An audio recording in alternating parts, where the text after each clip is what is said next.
আমরা সকলে জানি, শুধু এই পটিয়ার নলন্দার জমিনে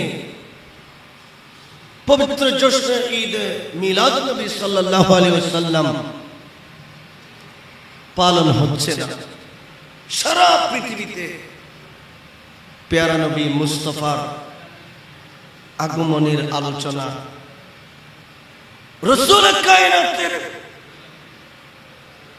বেলাদুশ শরীফের বয়ান, শানাসমতের কথা সারা পৃথিবীতে সমস্ত সৃষ্টির মাঝে চলছে, আসমানে চলছে, ফেরেশতাদের মাঝে চলছে, জিন ইনসান সমস্ত কুল মাখলুকাত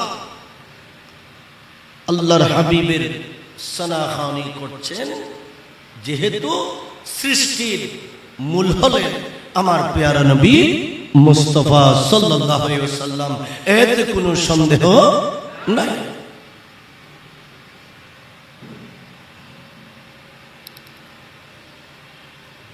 এই পৃথিবীটা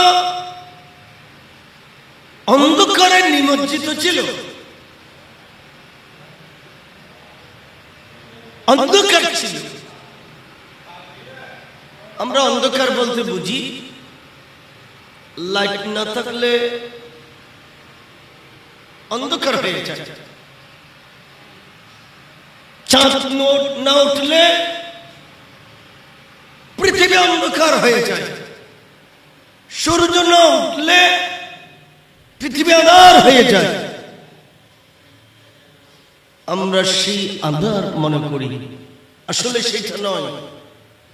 আল্লাহর হাবিব প্যারা রাসূল ইমামুল আম্বিয়া সরওয়ার কায়নাত হুজুর শফিউল মুজনবিন রহমতে দু জাহান, তিনি পৃথিবীতে আসার আগে এই পৃথিবীটা আঁধার ছিল।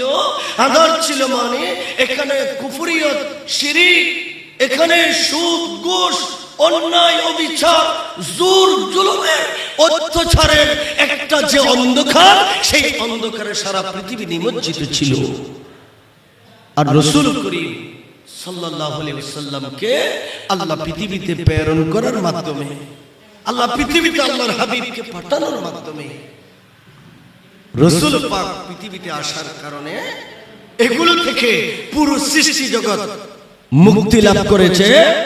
হারায় কাবা জুলুম থেকে মুক্তি লাভ করেছে, আরব জাতি মুক্তি লাভ করেছে, সমস্ত পৃথিবীর সমস্ত মানব জাতি এই অরাজকতা থেকে মুক্তি লাভ করেছে।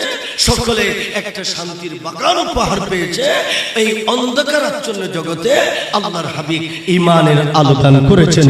সুবহানাল্লাহ, সুবহানাল্লাহ।